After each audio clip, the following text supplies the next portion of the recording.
agrado para Brújula Internacional tener hoy a Felipe Ramos, es brasileño, profesor universitario en Relaciones Internacionales.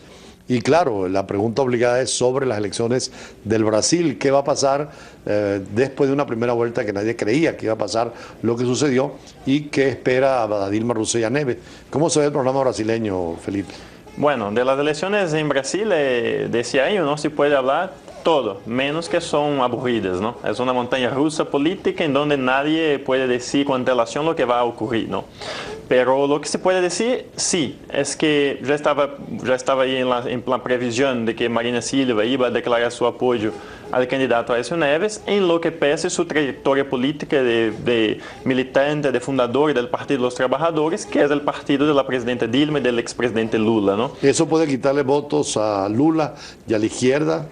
No quitar, pero puede haber una transferencia de votos de Marina de la primera ronda hacia Aécio Neves, ¿no? Lo que hay que estudiar es cuál es la cantidad de votos que Marina puede transferir, si va a transferir en su totalidad o parcialmente, o cuál es el porcentaje de votos. Eso es que va a definir un poco ahí las elecciones, además de los votos que la gente que no salió a votar en la primera Usted ronda. decía en una reunión que hubo con COBRI, un instituto de investigaciones, en el cual compartimos un diálogo con varios expertos, que había que considerar lo que muchos habían olvidado, que es la abstención en un país que tiene obligatoria edad de voto. Hay creo que 36 millones de votos, ni como usted decía, ¿no? Exactamente, como casi 38 millones de votos en un país donde el voto es obligatorio, ¿no? Estamos hablando de 27 millones de personas que no salieron a votar y además de eso los que votaron blanco o nulo, ¿no?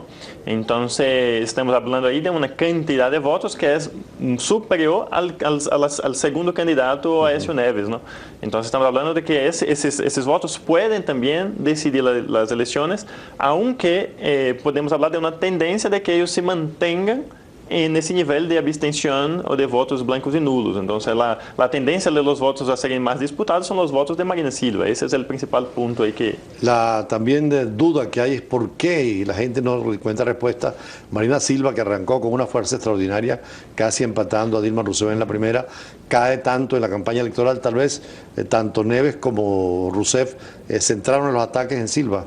Sí, su candidatura era muy frágil, ¿no? Ella intentó crear su propio partido llamado Red Sustentabilidad, no lo logró, entró en otro partido llamado Partido Socialista Brasileiro, no era un partido en el cual ella tenía ya su liderazgo confirmado, definido, entonces ella no tenía una estructura partidaria, no tenía una estructura de apoyo, obtuvo un apoyo importante de una representante del mercado financiero, que es hermana de un gran dueño de banco en Brasil, pero que le dio algunas sugerencias de campaña que no fueron las más políticas, así decir, para lograr votos, que era la independencia del Banco Central. Eso generó la posibilidad de ataques por parte de la candidata Dilma Rousseff. Entonces, estamos hablando ahí de una candidatura que fue frágil desde su comienzo, aunque contó en su comienzo, luego de la muerte del candidato Eduardo Campos de su propio partido, una ola en su favor, ¿no? Pero con su fragilidad política, por su estructura partidaria, fue fácil hacer la desconstrucción de su candidatura por parte de los dos adversarios. El mensaje ecológico de Marina Silva ya había sacado 20 millones cuando era del Partido Verde, ahora conquistó la misma votación. ¿Es posible que esa exigencia ambiental la comprometa con Neves? Sí, Neves intenta... hubo un cierto acuerdo de los dos. Marina Silva lanzó una carta diciendo las condiciones para apoyar a Aécio Neves. El candidato Aécio Neves lanzó una otra carta diciendo cuáles de estas condiciones ele aceptava. Entonces hay un cierto acuerdo, al menos para ese discurso de la sustentabilidad, para ese discurso de la novedad política, que es la gran cuestión en Brasil, ¿no? Todos los candidatos intentan representar la voluntad de cambio que hay en la sociedad brasileña. No necesariamente son cambios o no, pero esa es la voluntad que hay muy clara en el electorado brasileño de cambiar luego de 12 años del Partido de los Trabajadores. Entonces, lo que logre representar esa voluntad de cambio es lo que probablemente va a lograr. Las huelgas, las manifestaciones, las calles tomadas por los estudiantes, se habla de una generación online nueva. ¿Esa generación no decidirá? Bueno, depende. Si deciden ir al balotaje, sí. Pero la cuestión, la duda, es si ellos van o si van a abstenerse. Ya hay hoy en las redes sociales en Brasil una fuerte campaña de parte de los jóvenes que están más a la izquierda del Partido de los Trabajadores para que la gente salga a votar en la candidata Dilma como un voto crítico para solamente evitar el regreso del PSDB, del partido de Aécio Neves, al poder. Entonces eso quizás sea importante. No quiero dejarlo de despedir sin una pregunta sobre Bolivia, esas elecciones, ¿cómo las ve un brasileño estando tan cerca de Bolivia, Brasil?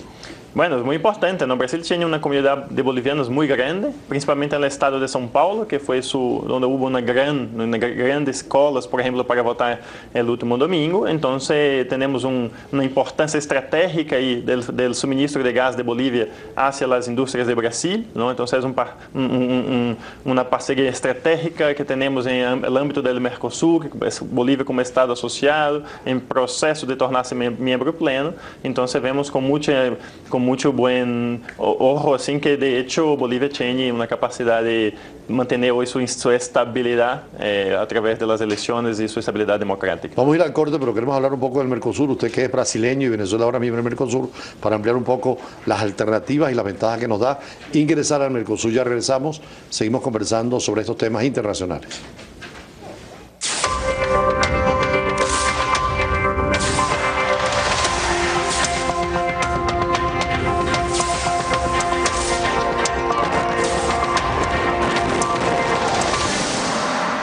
Seguimos conversando en la tarde de hoy con amigo Felipe Ramos del Brasil, profesor universitario.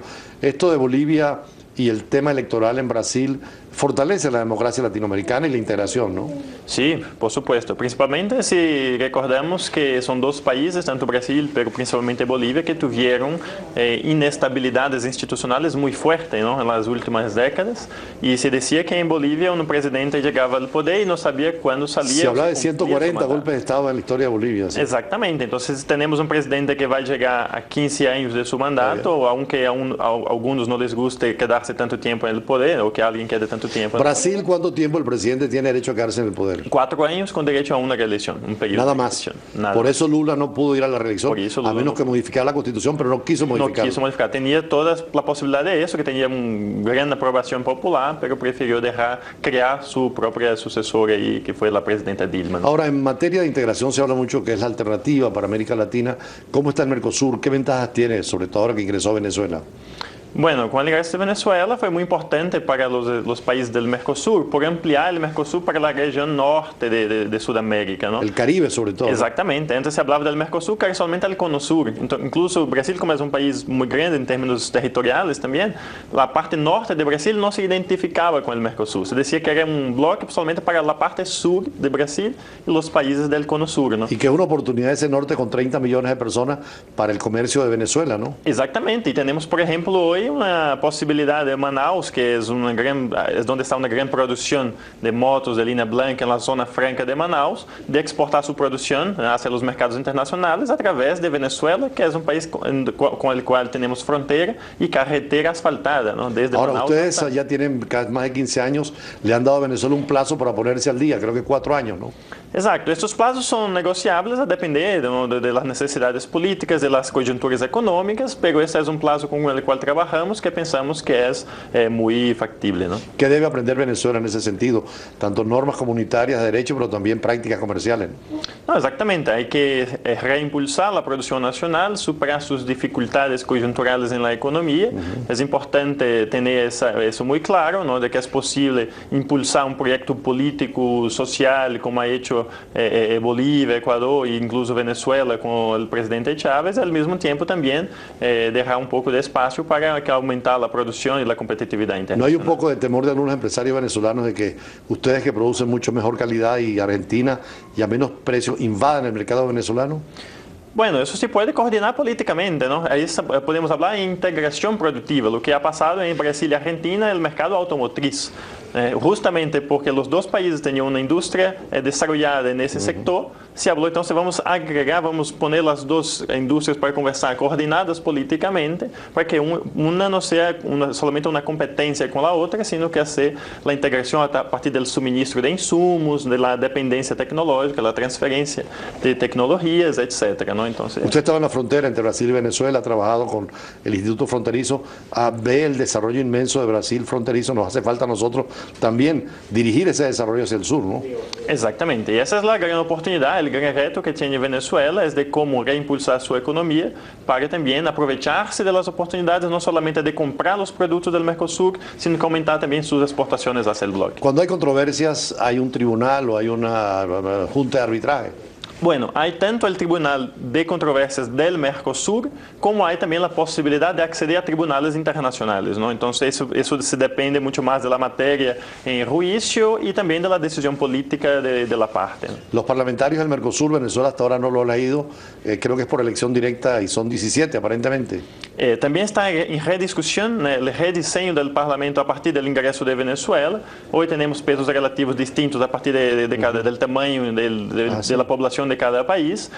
Brasil también no ha elegido directamente todavía, sino que son diputados y senadores que ya fueron electos por voto directo en Brasil y que son nombrados para representar en el Parlamento de Mercosur, pero Paraguay, por ejemplo, ya ha elegido sus miembros a través de elección directa para el Parlamento del bloque. ¿Por qué la integración hoy en día es tan importante y más a nivel de lo que es Mercosur y el ingreso venezolano por el Caribe? Son estrategias de desarrollo, ¿no? Con el mercado global competitivo, un país solamente no puede lograr más aquel modelo nacional desarrollista de buscar su inserción solamente a partir del mercado interno. Aunque un mercado como el brasileño sea muy grande, no es suficiente, ¿no? La producción no puede ser solamente para el consumo nacional, sino que hay que exportar. Para eso hay que luchar para reducción arancelaria en otros mercados. Y la constitución de un bloque es una herramienta en ese sentido, ¿no? Y el Mercosur ha sido eso, ha logrado, tenemos niveles de aranceles muy bajos entre los países del bloque, no solamente del Mercosur, sino que con demás países de Sudamérica también, incluso los de la Alianza del Pacífico. ¿Cuáles son los pasos para ir siguiendo hacia una especie de mercado común?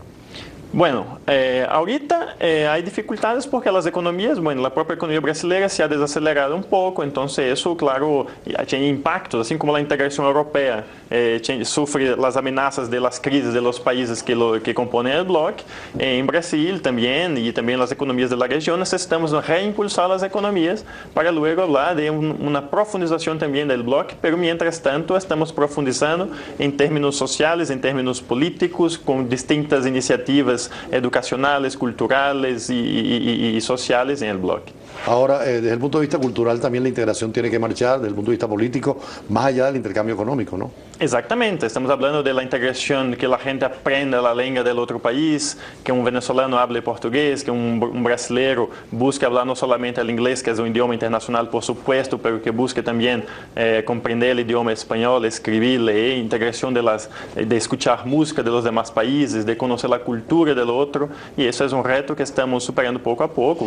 Brasil, y tú eres un caso, hablan el español bastante bien, más allá del portuñol, que es esa mezcla que muchos hablan. ¿Hay posibilidad de aprender el brasileño, sobre todo el brasileño aquí en Caracas? Sí, el portuñol es la lengua oficial del bloque Mercosur, ¿no? Pero bueno, aquí en Caracas hay el Instituto Cultural Brasil-Venezuela, que está adscrito a la Embajada de Brasil, y donde uno puede hacer un curso de portugués, y donde vamos también muy brevemente a hacer un curso para introducción sobre Brasil, ¿no? Muy importante eso, sobre cultura, civilización, política, historia. Economía, política externa. Eso va a ser el 27 y 28 de octubre, luego de la segunda ronda presidencial, ¿no? Y vamos a hacer ahí con expertos en los distintos temas, y eso va a ser abierto a la comunidad venezolana. Bueno, cualquiera que tenga interés a través de contacto, brújulainternacional@gmail.com, pueden, o nuestro Twitter, pedir información y le vamos a dar la información que nos va a dejar.